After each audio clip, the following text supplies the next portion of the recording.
Anomondo ai hombe tegbe o. Mina lilia do ten lo kwa mewa. Onu kon ikunde o. Budo ikunkade o. Ten lo kwa mejemide. Do tomi chere ton. Ma udede. Lobo imme khonu tabatule. Lobo na zewe sinten lo kone de me ade sinpwe na bide di yo ena zewe sinten me. Kwa baro ora santa won mi mende ba na khode ba mama vona se de gwetue. Mina hando mesela si wema ta atongo khame wego Hebrew Acte chapitre 3 verset 2 et yunado. Yande kati boku sesi wenwe ekodie ai hongbe yo enoze yan ene wado ho si ho eno yirado hon dekpe onu kon bonu enano bia nu me no bon fine bia sisi homele domi demanda nwedo maude ime khonu nu bie lobo kporu nu bio ehu gan tabatwele tagba mende ouve mende ne lobo odi bla miwe bio lobo susun kotu lobo zinwe de bio ndo de Jésus Christ in comme anaton si tagba no me de maudo ede de khla gbon dion bezantwe soyan gban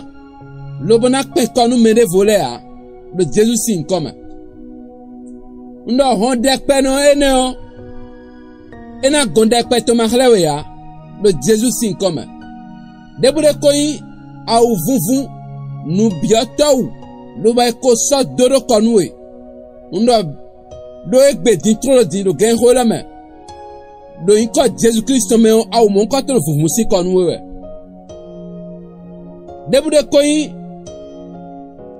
o wema kabi wutun ba ko so tredo ututue lo ba eno dewe po lo ba kon we yan yin lo ba etuno bazantu o nu ene jena bloke ka seifo ena bien nu seifo ena savo seifo ba ko tredo wendo tuwu e ko tredo ajogban tuwu e ko tredo division tuwu e ko tredo afetu lewu ndo mutu mon ko to lo sunsusu si bazantu wu adi lo Jesus sin koma amen nuei numba na mai hombe tegbe boni no melo ko ablonu bio nu lo kwajano ablonu bio ajogban tuwu eno inu ko mo gbede a anate zanko de me gbone buo capital lo kwojene e certain ndo egbe yo nu no don le ten lo po me nu igbigba lo Jesus sin koma bonu ko yibenwe ese se nkoto ele na kunu bla unu ya mo ese nkoto na pa susunu maudo nda ko bla gbazanto me egbe lo Jesus sin koma ndo nu de brezere ten lo po me lo gbigba me lo inko Jesus to me yina nawe agbon be si egbe